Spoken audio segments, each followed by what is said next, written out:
Greetings and welcome to another powerful edition of the Community Defender Talk Show. One powerful hour of truth in a day of falsehood. I'm your host, Brother Daryl Muhammad.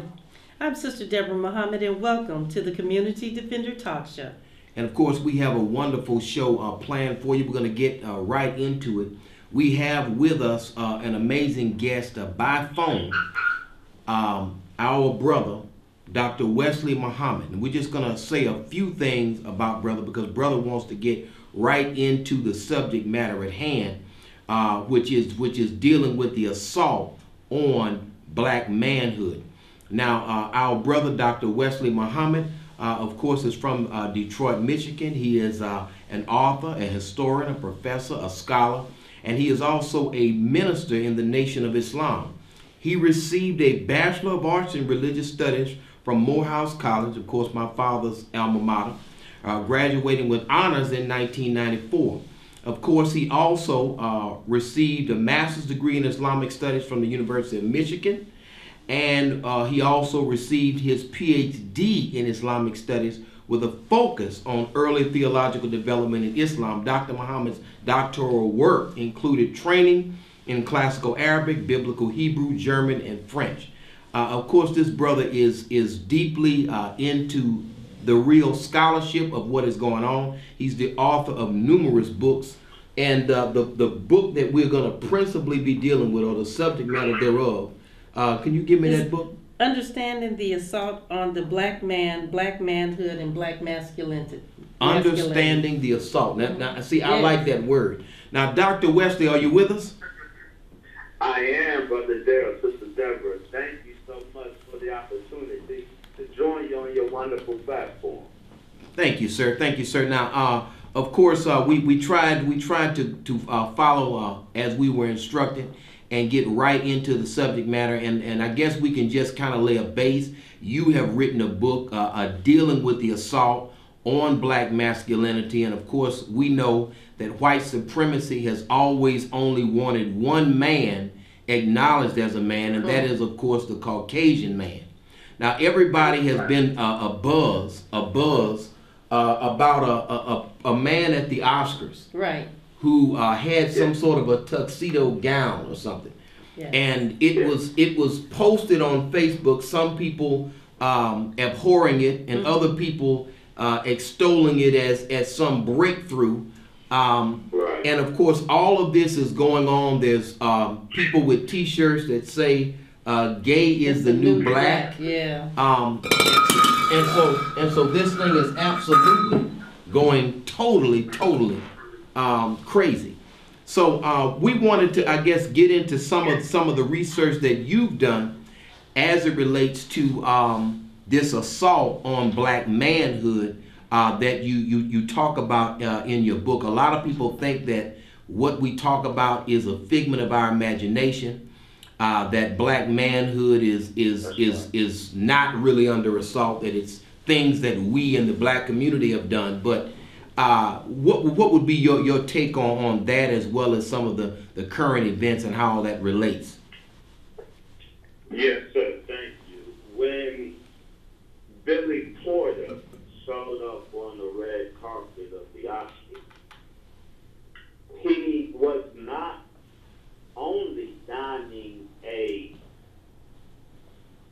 tuxedo dress, but he was happily being the woman in the relationship with his white lover. He held on to his arm as the woman in that homosexual relationship with his white husband. And when I saw that, I immediately thought of our great, powerful football star, Ricky Williams, who appeared on the cover of ESPN magazine with a wedding dress on, and his husband, the man of that mock relationship, was the white man Mike Ditka. We always play the woman, and then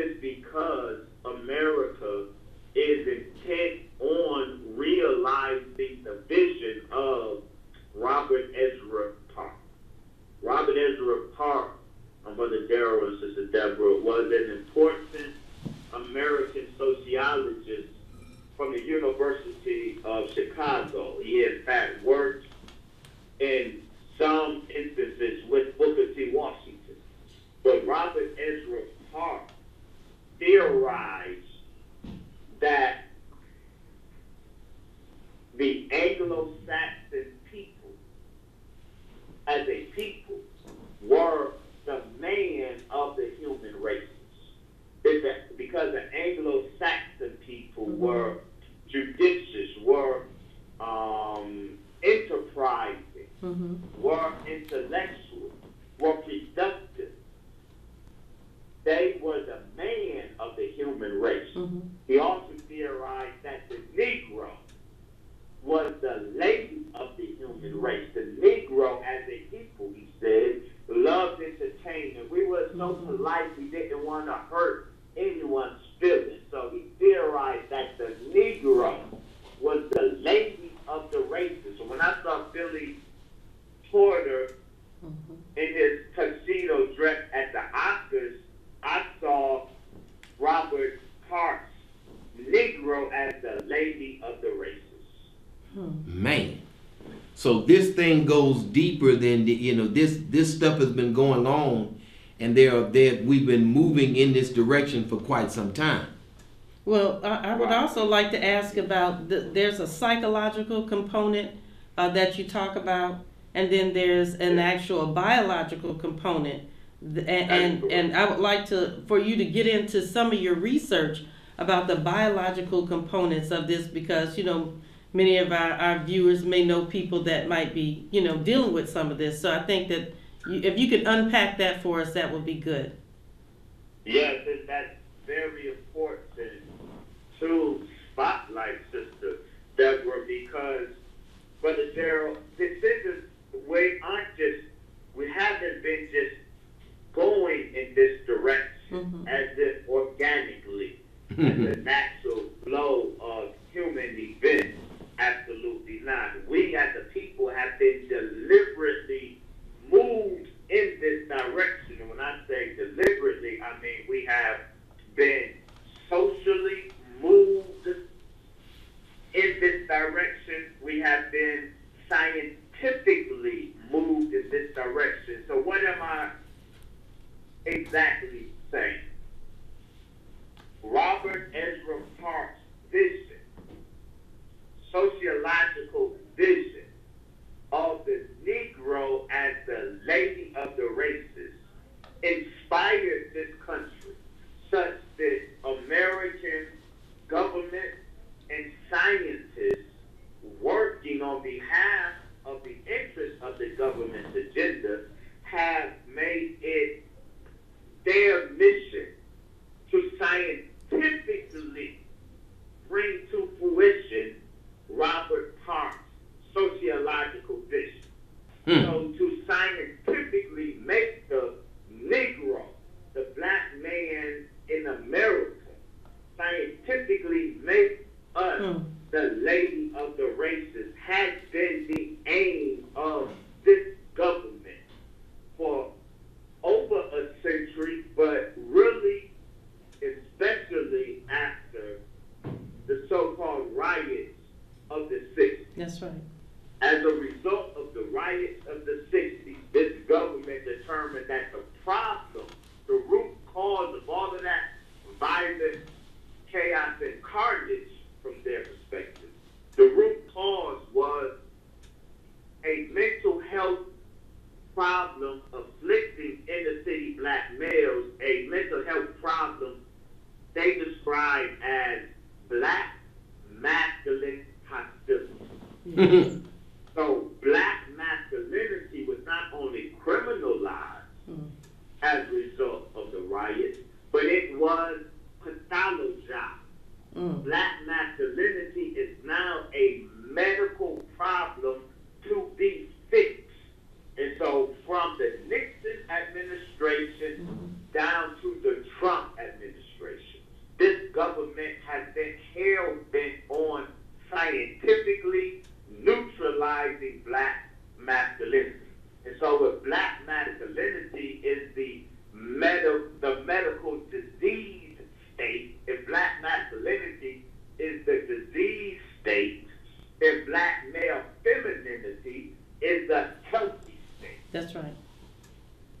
this government has invested since the Nixon administration to today in scientifically neutralizing black masculinity in the cities in particular and replacing it with black male femininity. This is why Philly Porter got such an applause from this society.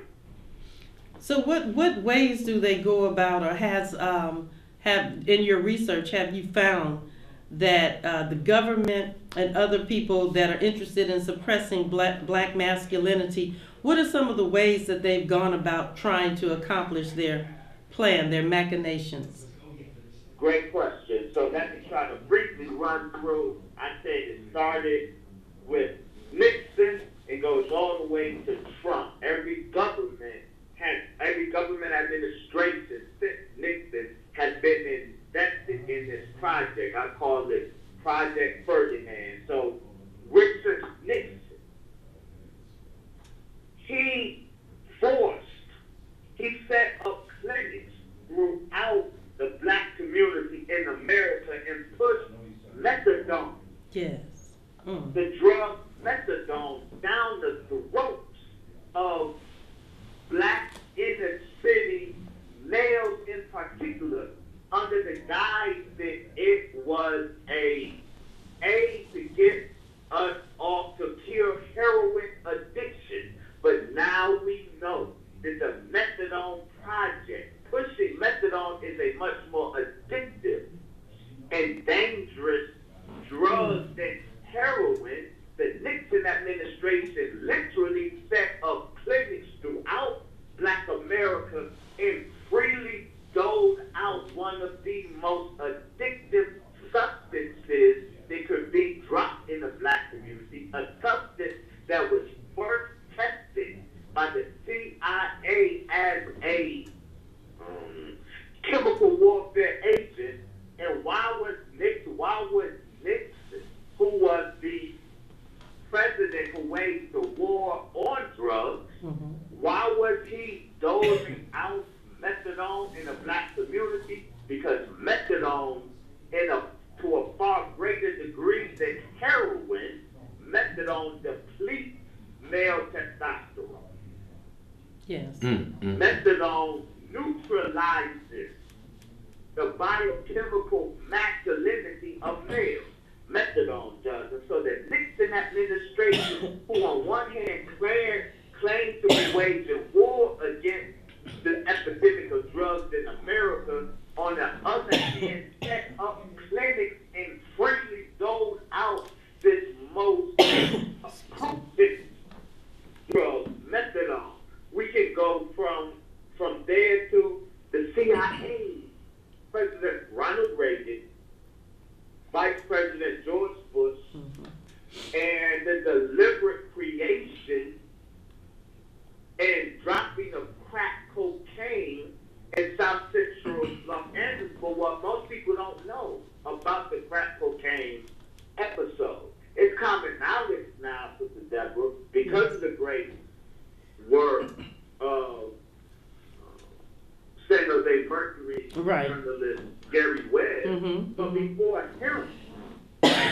his bravery in 1996, the Honorable Brother Mr. Farrakhan told the world the CIA created crack and it dropped it in the black communities. But the world dismissed the Honorable Ms. Louis Farrakhan as conspiracy theory. Gary Webb documented the CIA's role in spawning the crack epidemic. But what most don't know is 13 years before crack hit the streets of South Central Los Angeles, CIA protege Ronald Siegel, protege of the most notorious CIA MK Ultra scientist of all time, Jolly and West, they're at UCLA, in the basement of UCLA, in the basement laboratory, 13 years before the world knew the word crack. Ronald Siegel, the protege of Louis, Jolly, and West, was teaching monks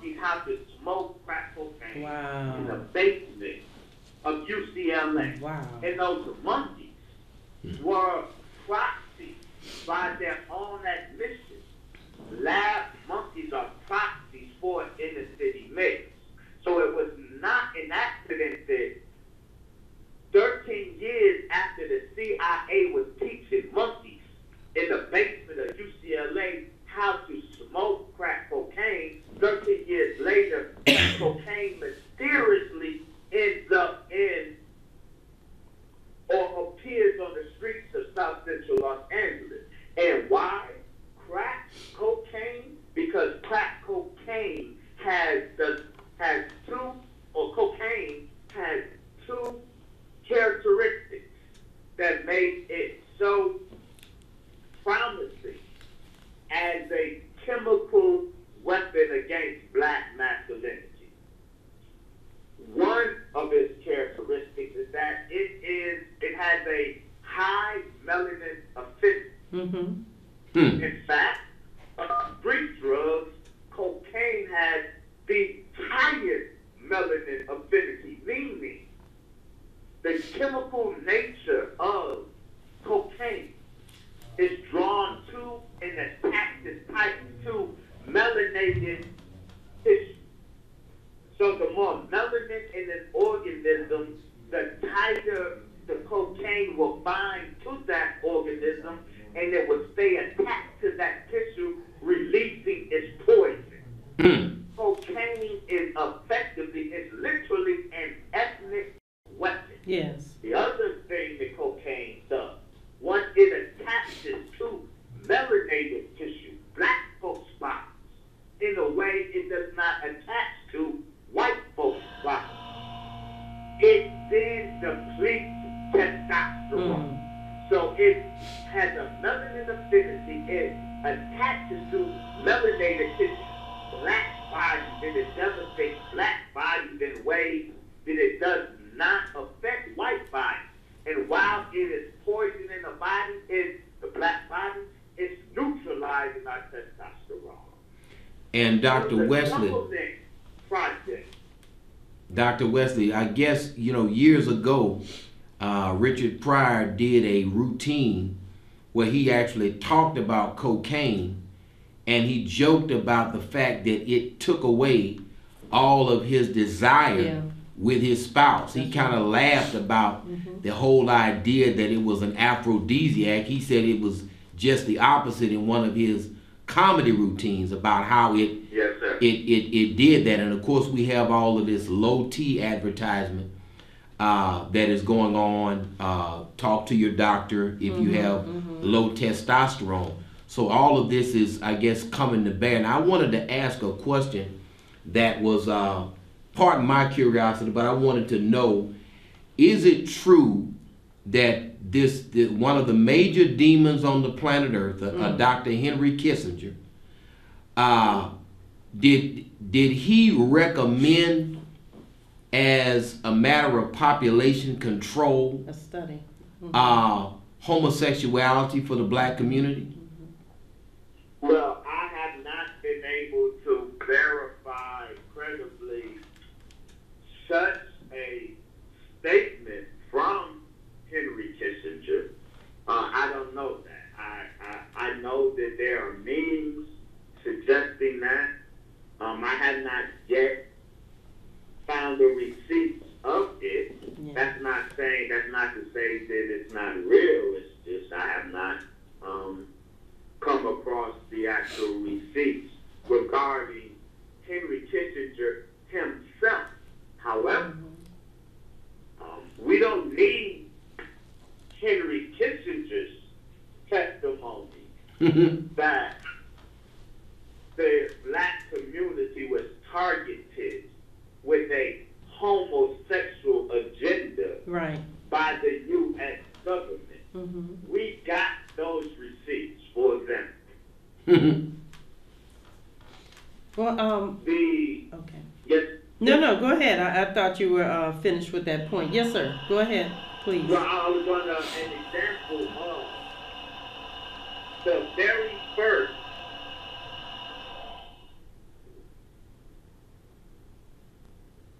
clinical sex change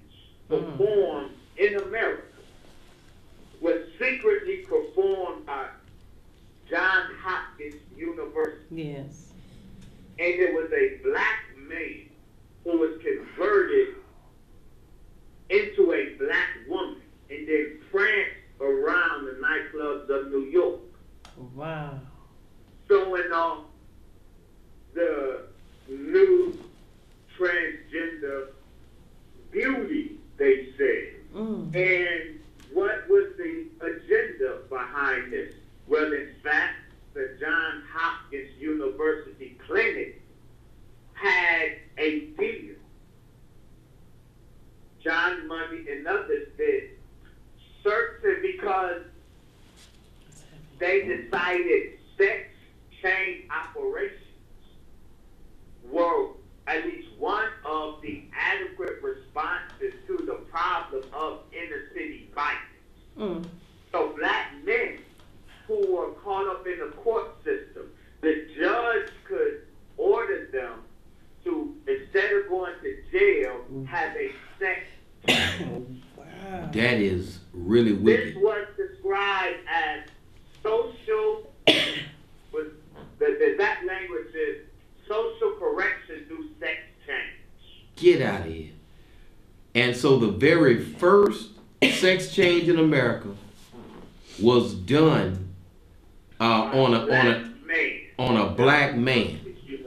So they have literally. John Money was the leading scholar behind it, and the patient was a gift from the Jew Harry Benjamin, who is described as the father of transgenderism in America. And if he's the father of transgenderism in America, the first son of transgenderism in America is the black man Avon Wilson, who was changed into Phyllis Wilson. Man. You know, that's this so heavy. This is heavy. Go ahead. Most Honorable Elijah Muhammad said we cannot fathom the depths of, the evil that Satan would do. It's just unbelievable. That is so true. But I heard Brother Akbar, Minister Akbar, say this, and I want to see if you can bring your scholarship to bear to this. He said that about approximately every 30 years, there is an upsurge of, protests, consciousness, people becoming, conscious and coming awake. He said the first 30 was 1930. He said that's upon the coming of the Mahdi. And he said that then, the enemy goes to work to try to, calm that or try to squash that. And he said 1960 was the next surge when, of course, the civil rights movement. And then the 90s when you had black people coming back to consciousness with, a lot of the music and whatnot. And so now we're, poised for another resurgence of consciousness.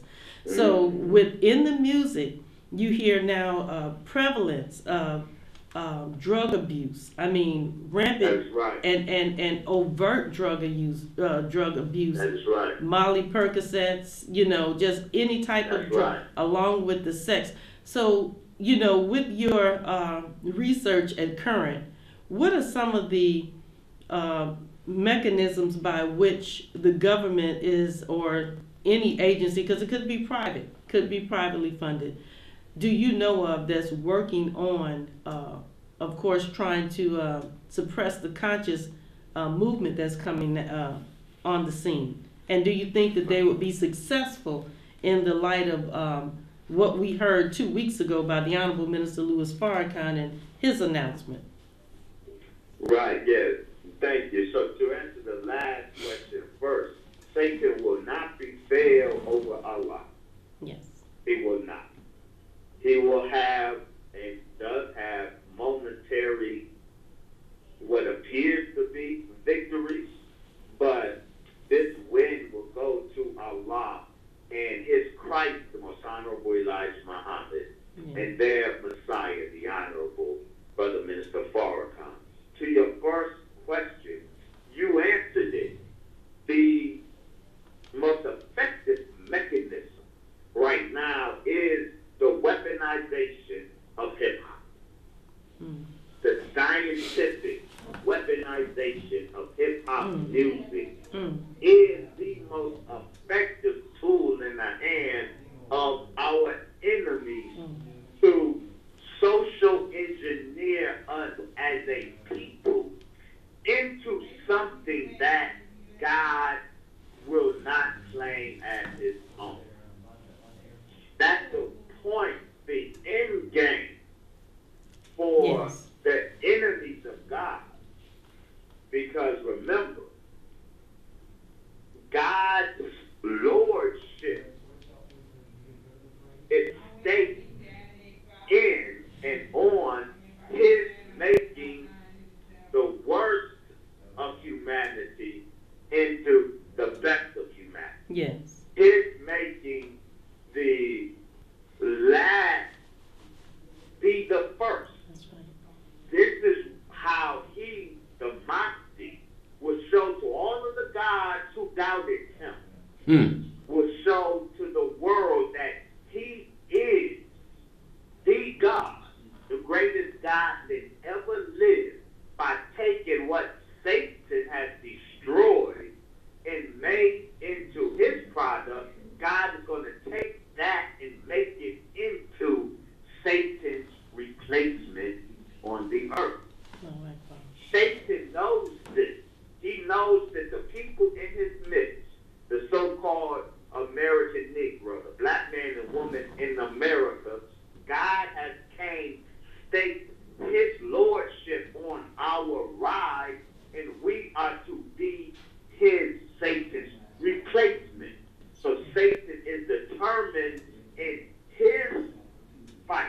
He's determined to make us into what God cannot use. Yes. This is why he is so invested in the spread of homosexuality among black people. This is why he wants us prancing down red carpets like Billy Porter. Satan wants to make us into that which God cannot use. And replace him. I guess it boils down to, Dr. Wesley, what the lecture that the Honorable Louis Farrakhan has given, which is respite me to the day when they are raised. And for as long as they can keep us asleep to the knowledge of ourselves, they will remain in power. Well, That is right. Well, I want to bring up your doctoral, what you defended with your doctoral dissertation, and that is the concept of a black God. Because you spoke about that just briefly in the Mahdi, the coming of the Mahdi. And so, I think that you should probably expand upon that a little bit to our viewing audience, the whole concept of the black God. Oh, absolutely, because that is the foundation of everything we have said. This book, in its content, understanding the assault on the black man, black manhood, and black masculinity, there is no true understanding of the assault on the black man without an understanding of who is God, without an understanding of the black God, because that is the root motivation of the assault against black people in America. And so, real briefly, the most honorable Elijah Muhammad taught us, they, contrary to what is popularly assumed in both Christianity and the world of Islam, God is not a spook. He's not a formless spirit. God is a man, and in particular, the black man is God. Yes. God is a man, and meaning God the creator of heavens and earth. It was not a spirit that put the sun out in space. Right. It was not a spirit that created the moon from the earth. It was not a formless spirit that set the 9 planets revolving around the sun. It was a man, a black man, is the creator of the heavens and the earth. And we, black people, are that black God's direct descendants. We are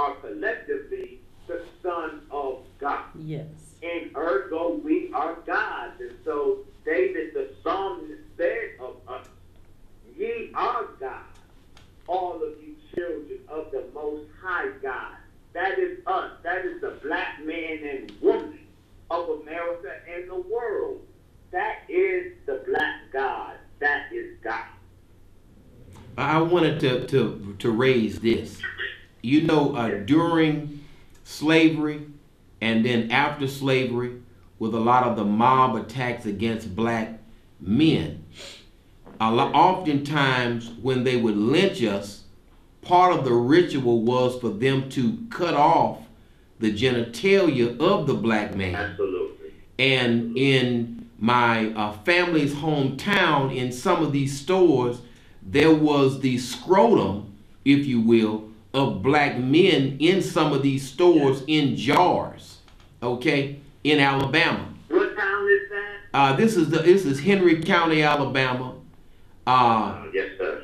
The Abbeville, Headland area. As a matter of fact, Al Sharpton's mom is also from that whole area. And there was a big, there's been a whole bunch of stuff that has gone on in that area. But now we move to where they were forcibly lynching you and taking away the physical anatomy of masculinity to where we would willingly submit in a sterile operating room to have our masculinity voluntarily given up to the enemy so that we can be something that we were never born to be.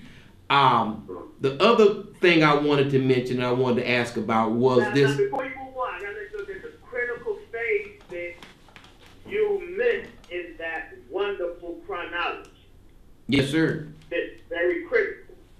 Between the lynchings in which the black man's testicles were removed and they were taken as souvenirs and trophies, between that period and the period of us willingly, voluntarily walking into clinics and offering our testicles up to science, between that period was a period that can be described as the period of gland larceny. Not grand larceny. Okay. Gland larceny. Larceny. Wherein white men, the real truth behind the movie Get Out, white men were knocking black men out in order to remove our gland, our testicles, in order to extract the testosterone from black male testicles, thinking that black male testosterone will produce rejuvenation in white men.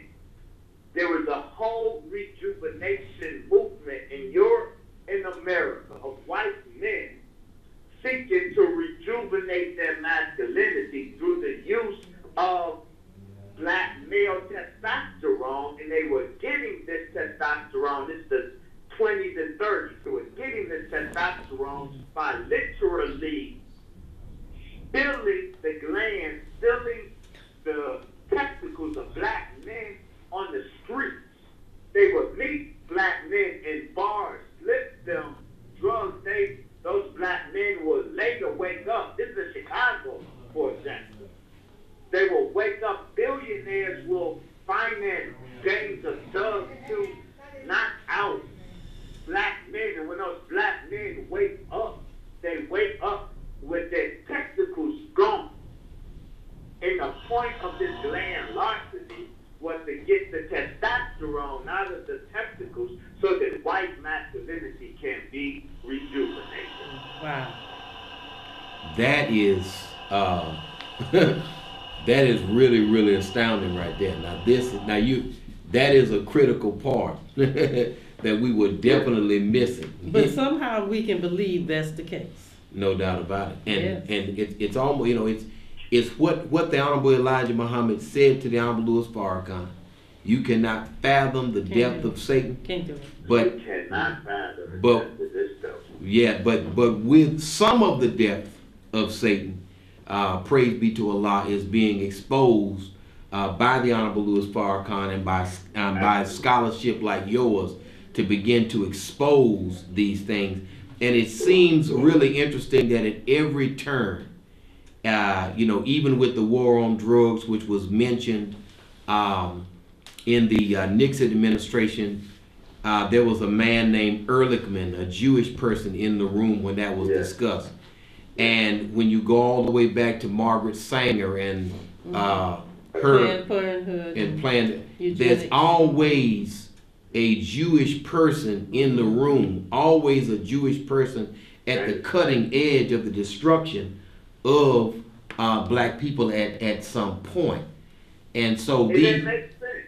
Yes, sir. It makes sense that they would be, because we are literally their replacement. That's right. The white Gentile is not at the top of the ladder. Mm-mm. The white supremacist ladder. Mhm. Synagogue of Satan, that Ashkenazi Jew is at the top. Satan is greater than devil.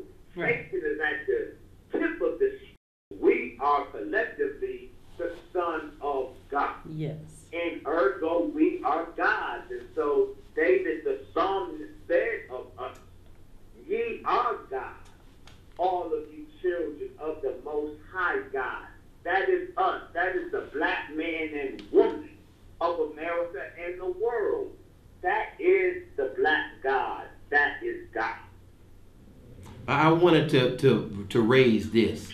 During slavery and then after slavery, with a lot of the mob attacks against black men, oftentimes when they would lynch us, part of the ritual was for them to cut off the genitalia of the black man. Absolutely. And in my family's hometown, in some of these stores, there was the scrotum, if you will, of black men in some of these stores in jars, okay, in Alabama. What town is that? This is Henry County, Alabama.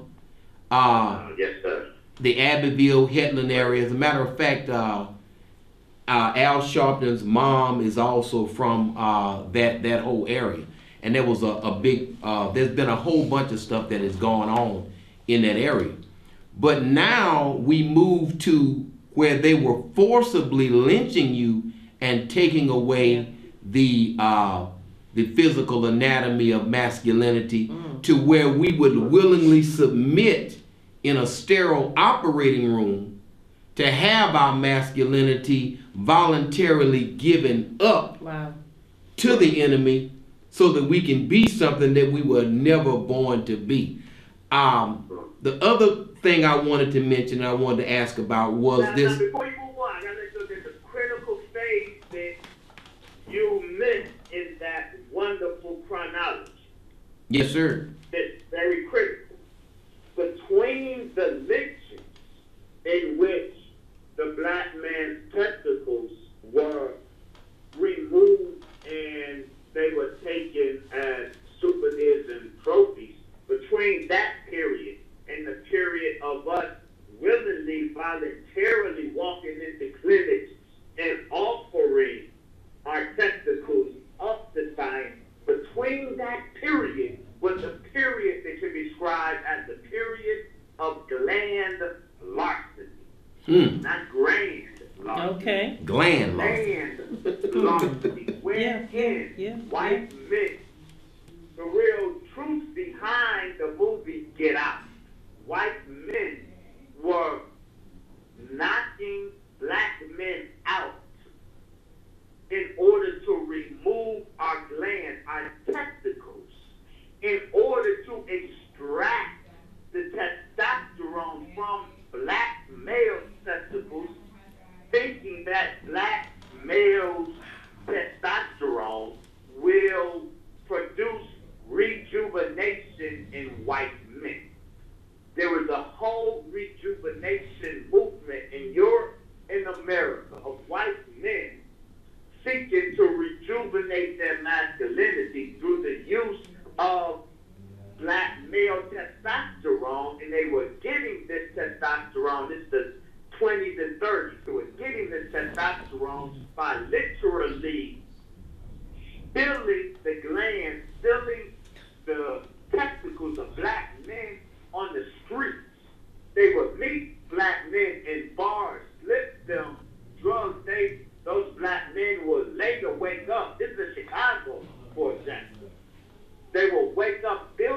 billionaires will finance gangs of thugs to knock out black men. And when those black men wake up, they wake up with their testicles gone. And the point of this land larceny was to get the testosterone out of the testicles so that white masculinity can be rejuvenated. Wow. That is that is really, really astounding right there. That is a critical part that we were definitely missing. But somehow we can believe that's the case. No doubt about it. And Yes. and it's almost, you know, it's what the Honorable Elijah Muhammad said to the Honorable Louis Farrakhan. You cannot fathom the depth of Satan. Can't do it. But You cannot fathom the but- depth of this stuff. yeah, but with some of the depth of Satan, praise be to Allah, is being exposed by the Honorable Louis Farrakhan and by scholarship like yours to begin to expose these things. And it seems really interesting that at every turn, you know, even with the war on drugs, which was mentioned in the Nixon administration, there was a man named Ehrlichman, a Jewish person, in the room when that was discussed. And when you go all the way back to Margaret Sanger and her Planned Parenthood and Planned, there's eugenics. always a Jewish person in the room, always a Jewish person at the cutting edge of the destruction of black people at some point. And so And that makes sense.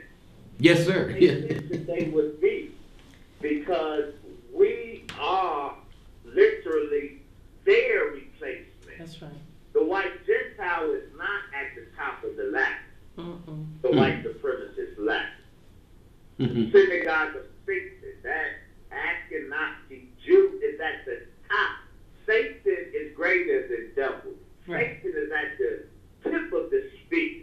Mm. Gentile devils is the spear, but the tip of the spear is Satan himself. That's the satanic Jew. And that literally is who we, the black man and woman in America, are replacing as rulers of this world. It is not Africans that will be the rulers of the world. It is the black man and woman in America, the seed, if you will, of the Mahdi himself. Our destiny is to be the world rulers. That's right. And the previous landlords whom we are replacing is the white Jew. So they are deeply invested in Mm-hmm. keeping us blind, deaf, and dumb, keeping us unprepared to step up to the plate and assume rulership. And this is what's behind the phenomenon I have described as the secret relationship between the white Jew and a black homosexual. That's the context of this. Okay, and we're coming down to about the last 8 minutes of our show. So, you know, we've looked at the problem that we have. Oh, okay. We got Okay. about 15 minutes. Oh, okay, well, good. Well, then we can even talk about it more so. Well, One of the issues is that as we're winding down, we want to not just look at the problem. We want to also That's talk right. about the solutions, because, you know, That is right. the problem is real, but we have to look for the way out.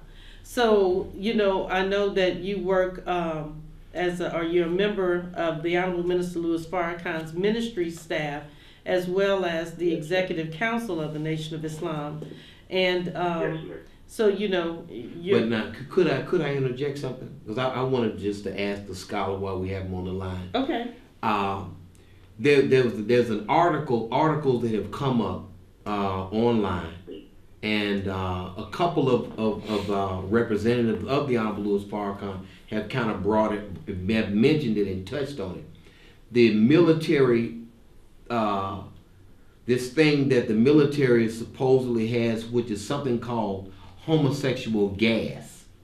That is a gas that turns a person in an instant into an unnatural state, which would solidify that there is actually a known chemical aspect to the choices that our people think that they are making.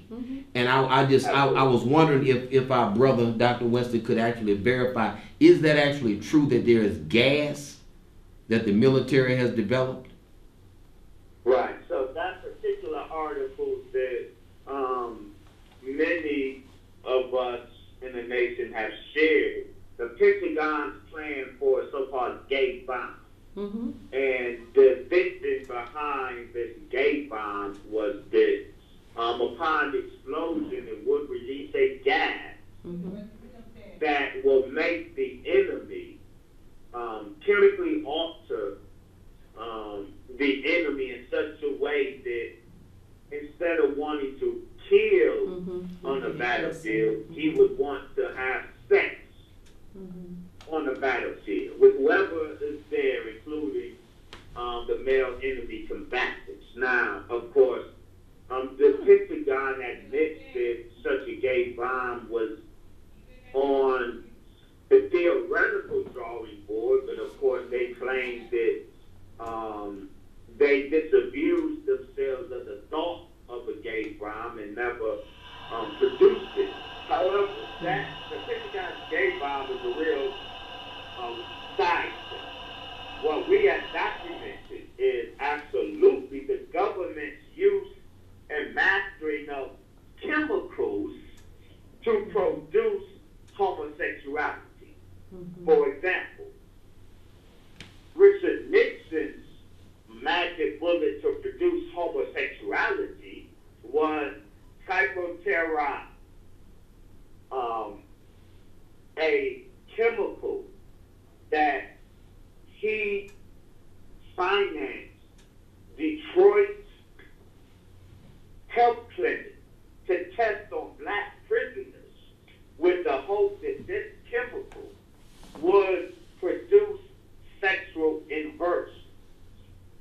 Depo-Provera, which you mentioned, Planned Parenthood.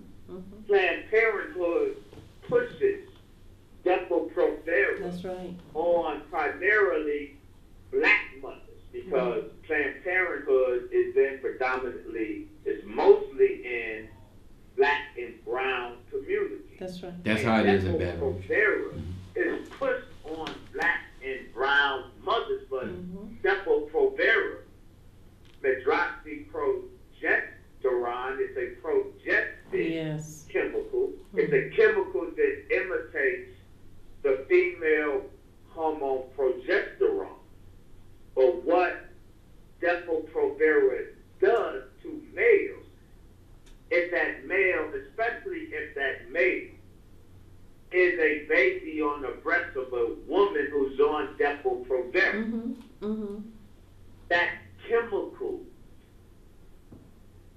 disturbs the endocrine system of the male child. It literally demasculinizes or it feminizes the neurology of the child, the developing neurology of that child, and causes sexual inversion.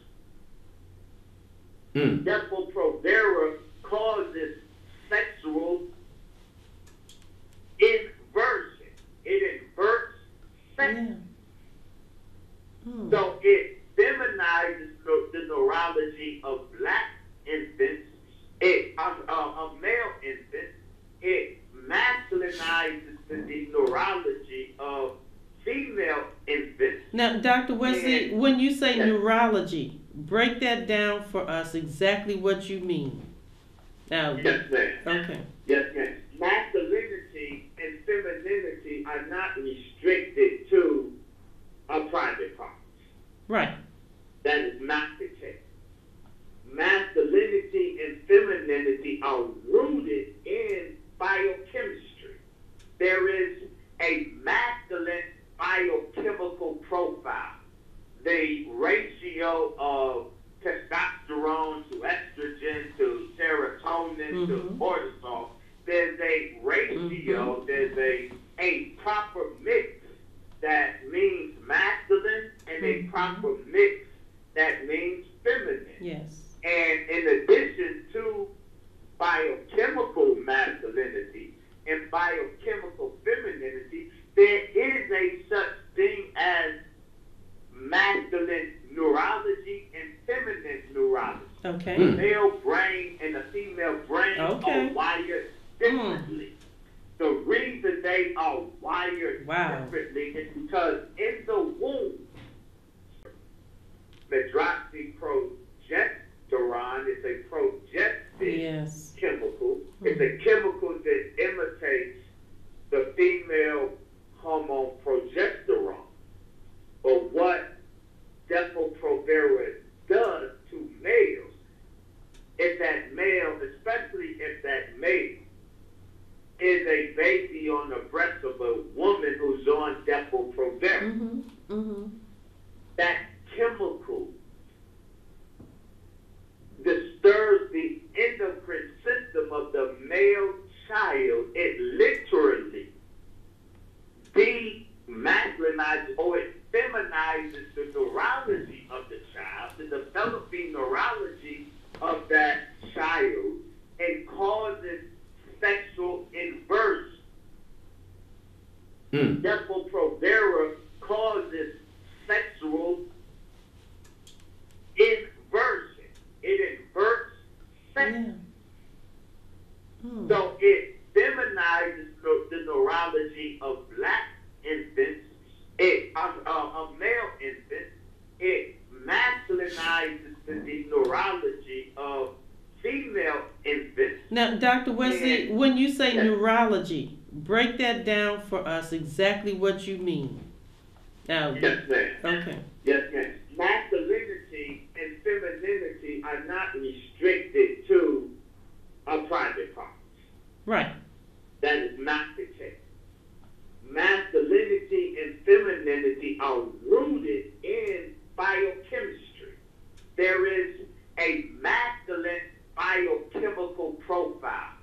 The ratio of testosterone to estrogen to serotonin to cortisol, there's a ratio, there's a proper mix that means masculine and a proper mix that means feminine. Yes. And in addition to biochemical masculinity and biochemical femininity, there is a such thing as masculine neurology and feminine neurology. Okay. The male brain and the female brain are wired differently. The reason they are wired differently is because in the womb, testosterone in particular acts as a, not paintbrush, it's as a scalpel. It chisels testosterone in the womb. When it's a male fetus, there's two bursts of testosterone. The first burst of testosterone masculinizes the body of that male fetus.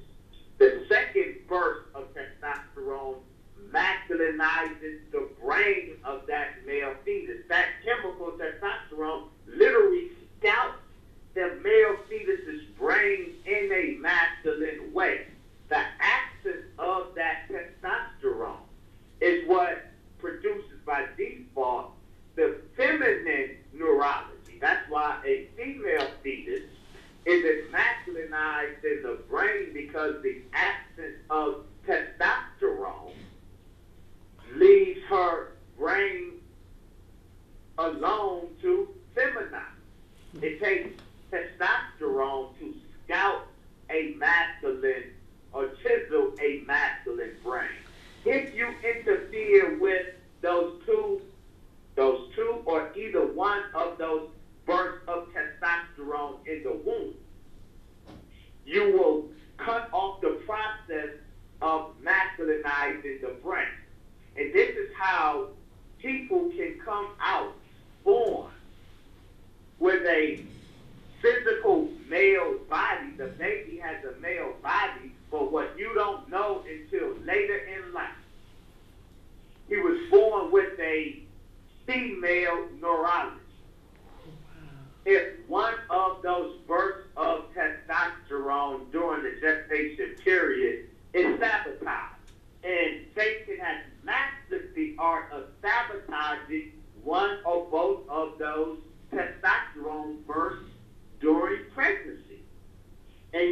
one of the drugs that's most effective in interfering with those testosterone bursts? No. Depo-Provera. Depo-Provera. And so they push Depo-Provera on our sisters.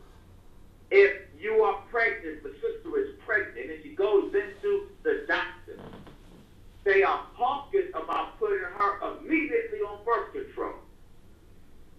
They want her to go immediately on birth control or get her to, as soon as the baby is dropped, to go right on birth control. And the birth control that they are pushing on our sisters is Depo-Provera. Because even when that male child or female child is born, that still the critical period, they call it the perinatal period, right after birth, where the neurology and the biochemistry is still developing.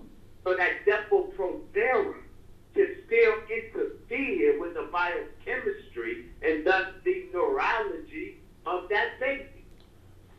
Man, that is something. And that Depo-Provera is typical sort of homosexuality in America. Man, well, that Depo-Provera is pushed by Israel. Yeah. On the Ethiopians. That's right. That's right. Now, I've heard you talk about, the diet of the Muslims, the bean soup, different things that in a few minutes. Antidotes.